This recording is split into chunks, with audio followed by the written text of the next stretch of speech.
At first I grew one amongst many, in a thick hazel coppice that bearded a road.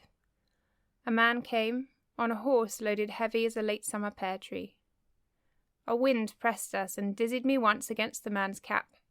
Then he snapped me loose from my sibs and took me. Beside silk softs and silver brights, the man nested me proudly as first fruit, but he gave no care to my pain. Soon I was uprooted from that cradle and laden into the unfurled boughs of a young woman, who the man sounded Ash, although she was not herself a tree. Ash did not put sounds to me, but perhaps she tremoured my distress, for she took me to visit her own life-giver, where many elder humans were gathered, long unbreathing in the dark. Ash lanced my torn end deep through the damp grass, and into her mother's body beneath. Though I was raw from rupture, Ash wetted sight showers upon me, and salved by her votives I settled. Ash came to visit each time the night was lifted, again when it was most distant, and again each time it tightened around me. At every meeting she offered sight water and spell whispers, and my adopted root mother nursed me silently as she rotted. I fast grew thick and leafy, and a young singwing came and begged tenancy. Purring, she rounded on my ripenings, and I named her Pear. A day came when Ash squalled of hunger. I full felt the debt of Ash's moisture and her elder's richness. I shivered, Pear quivered, and down tumbled a few of my biggest nuts, swollen with decay. Ash consumed them gladly, and the four of us were ever bound. One duskfall, Ash blew in with gathering clouds. She spelled that night glow and daybright might cling to her skin and make her favoured above all others. Pear flew high above the pool and brought both down, and they hewed to Ash as if binding ivy. Then Ash departed, sparkling like sky water on still water. Before the dawn glimmered, Ash returned. Her vines unravelled into the grass of Elder's resting place and settled as morning frost. Her voiced house curved like a new moon. Deer-like she sprang and was gone. The following sun-time, Ash brought whispers in exchange for a new skin covering.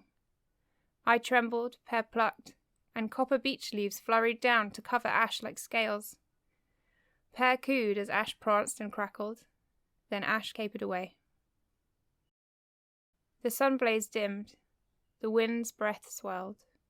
Pulsing through the deep earth, the voice of a neighbouring tree hummed from the next valley, chuckling that it was tickled by a creature who climbed like an overgrown squirrel and rustled like a beech sapling. But the moon had barely travelled before this tree began to shudder and sob. It was struck over and again by a pair of men with great claws as sharp as ice shatters, until it was at last root severed and the earth became still. Ash came, slowly stepping towards us, the line of her speaking keeper as straight as spider strands. She drooped upon Elder's resting ground, and the burnished leaves scattered from her body. Before the next sun-high Ash knelt. She murmured, and her sight sap sept through the grass. Once more I shook with owing, and Pear took to wing. Pear riven skins from nearby birches. Their shrouding brighted Ash, but smouldering as stargleam. Her feet skipped in celandine slippers. She touched her voice edges to my now great-grown body. Then Ash went away. The moon sank and was buried. The sun climbed. A man rode up on a horse's back, a young man whose forelimbs on his bearer's neck were pale and soft as pussy willow. Behind him perched a woman of Ash's age and colouring, but she was not Ash. One of her hind limbs rose-bloomed, and though she looked to smile, it was crooked with pain. Sighting not Ash upon the horse, Pear throated loud and bitter, and the people were thrown down. The man cried sharply at the woman, and they retrod the path they'd come. The sun soared. Again the man on horse, but aside him another woman. Her grin was ashen damp, and from one root stemmed a red spore.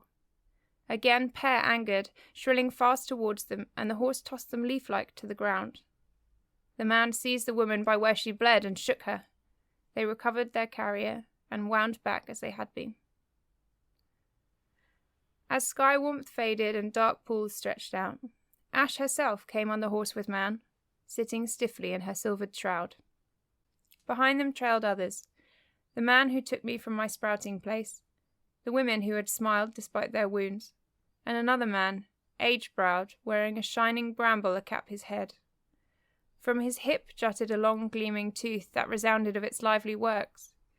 This was the sharpness that had sheared that poor tree asunder.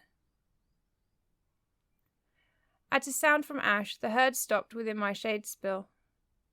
Pear chittered gladly and glid down upon her shoulder.